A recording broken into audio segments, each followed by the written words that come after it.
This one here, right? Hi, Thomas. Want to ask you about the comments made about the politicization of the COVID response by the state. That got a little heated. Tell us why you feel that that's the case and what you would have done differently had you been governor to deal with the pandemic. Well, I mean, look, the coronavirus is a really important topic. It's the most challenging thing our state is facing. And so to talk about it in a gubernatorial race, in my opinion, is fair game. And so I really wanted to make sure that we had an honest conversation about it. And I'll just point out that it wasn't my choice that the governor appointed a candidate for governor as head of the coronavirus task force in the middle of our race. It wasn't me who said, hey, I'm calling on all candidates to suspend campaigning and fundraising during the coronavirus, which the lieutenant governor did. He'd been running for 2 years, which is why I pointed that out, or maybe more. I've only been in the race since January 2nd, so I don't feel like it was politicized by anyone other than the lieutenant governor. And so for him to say that it was us, I just didn't think was fair. And I think this is about facts, and it's about informing the public about our perspective, and they can decide who they agree with. But I felt like it was important to speak up and have that perspective heard. So how would you have handled this differently? Who would you have put in charge of managing Well, the response to COVID? I think I made it clear that the coronavirus hit us out of nowhere. Nobody saw this coming. So we're not politicizing the fact that this was a very difficult situation, an unprecedented situation. There's no book on how to manage the state of Utah through a global pandemic. So we have been very cautious in our campaign about not politicizing decisions that were made in real time in really difficult situations. That has never been politicized. But for us to be accused on that stage of politicizing when it was the lieutenant governor who's continually commented on the race, I just didn't think was fair. So all we've done in my campaign is tried to productively and positively talk about things that we've learned. And that was a really thoughtful question, I thought, by Lad Egan. I didn't have enough time to get to the third part of his question, but the third part is, what have we learned and what can we do to be prepared for next time? By talking about the state's response and how we can do better next time, we'll be better prepared. That's what Utah is all about. So this isn't about politicizing the most unfortunate thing that's happened in this state in a long time. This was about having an honest conversation about the most pressing issue in the state of Utah and learning from it so that the next governor will be prepared for dealing with this pandemic and whatever emergency might come up later.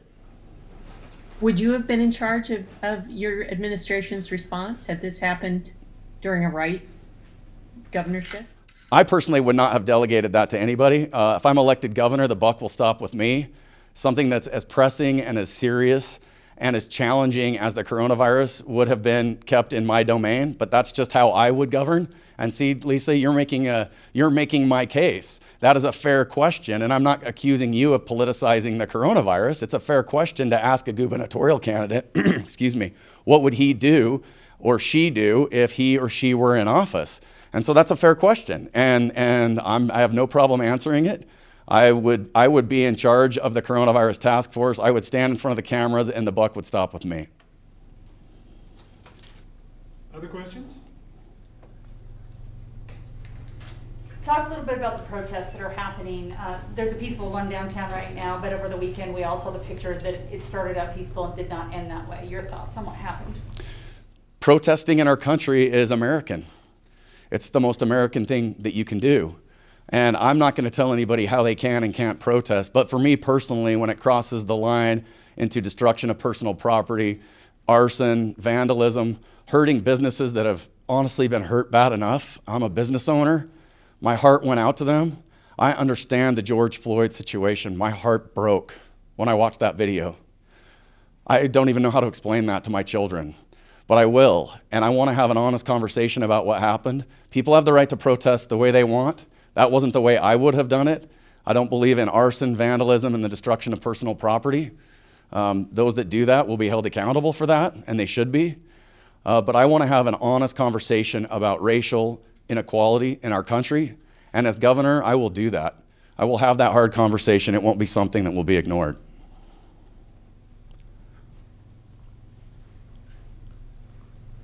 I had a question right you as a business owner, you mentioned how you have many offices throughout the state and some are in different counties with different rules, and in your criticism of how Utah dealt with it, it seemed that you were advocating that people could make decisions for themselves, but with each county being different, I'm just wondering how you saw that play out. How authoritative would you be in the governor's office of dictating essential business, non-essential, who can stay open, who should close? It's a thoughtful question, lad. I'm glad you asked it, because I've seen with my business in particular, and look, this is why I believe I'm the most qualified candidate to be Utah's next governor, because I understand the private sector, I understand business, I understand how hard small businesses have been hit. It's not theoretical to me, it's real. I have lived it. I'm living it today. I'm the only candidate for governor that spent this morning at his office trying to make it all work and then juggle being a candidate at the same time while a bunch of professional politicians campaign on the government's clock, right? And so that's why I brought it up. I think that's a fair criticism, and it's a challenge to be the outsider. That's why my friend told me I was getting into an insider's game, and don't expect anything other than you getting into their arena without their permission, and I've seen that in this race. So in my particular business, I've seen Summit County issue an order, for example, that didn't include real estate as an essential business, and we had to go to them and ask, hey, do you consider real estate to be an essential service? And the order was actually adjusted. And so I'm not critical of Summit County. I think they've handled the situation the way Summit County should have handled it. But when you try to have a one-size-fits-all edict, you're not managing to the nuances that are real in society. That's where personal responsibility comes into play. If I'm running an irresponsible business and I'm not doing things that I can do to protect the public and to protect my employees, I will go out of business doing that. That's the free market in effect. That's the country which we live in. That's why I love being an American and I love being a Utahn. And so I believe in teaching people the correct principles, giving them the correct information, and then trusting them to make their own decision and being personally responsible. I understand the seriousness of the pandemic. I know the devastation. I've had people I know be infected. I've seen the numbers. I know what's going on. And I don't minimize that for 1 second. But at the same time, I just think it's hard to create a one-size-fits-all. I said in the debate, and I will say it again, I believe the proper role of government is to disseminate the information, to educate the public about what's going on, to ask people to contribute in a meaningful way, and they will do it. Utahns will do it. We always rise to the occasion. We don't need government compulsion in the state of Utah. We will do it on our own free will, and it won't allow us to have to go and say, hey, does our business fit in or does it not, and have these orders continually refined. And a perfect example was rent. Do you remember when the governor talked about rent abatement? Or rent, I mean, it wasn't abatement, I think it was rent deferment, and it was very confusing, and then we had to hurry and adjust, and it's just let the private sector, if you have tenants reach out, you're gonna be a compassionate landlord because you understand the situation. So I just believe in that. I believe in the goodness of Utahns. We don't need government to tell us to be good people. We already are, and we will do the right thing. You spoke pretty emotionally a couple minutes ago about George Floyd's death and how you're gonna explain that to your children. If protests here in Salt Lake had been more peaceful, is that something that you would have participated in and taken your children to? Well, I don't want to minimize the peaceful protests because there were peaceful protests, and I applaud that. And look, people have the right to do what they want. There are consequences when they do it. I don't want to be involved in a protest that turns violent, that harms the safety of those involved or damages personal property.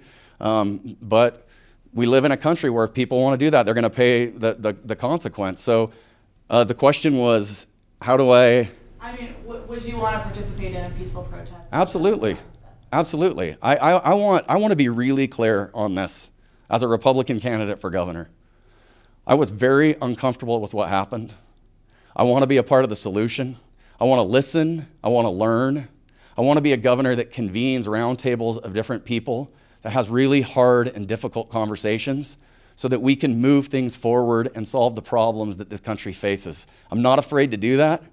And the best part about me running for this office is I don't make decisions. I will not make decisions on the horizon of the next election. I won't make decisions based on my approval rating, because if I only serve one term, I'll be more than fine with that. If the public wants me to go back into my private sector world, I will. I want to have the hard conversations because we have challenges in the state of Utah. They won't be solved by people that have been in politics for as long as my 3 opponents, who are always looking for the next office. It's never enough for them. For me, it will be enough to get in and serve and get out. I wanted to be the change I wanted to see in the political world. That's why I'm running for governor. So I'm not afraid to have those hard conversations and to acknowledge the challenges we have with racial inequality. Thank you very much. Thank you.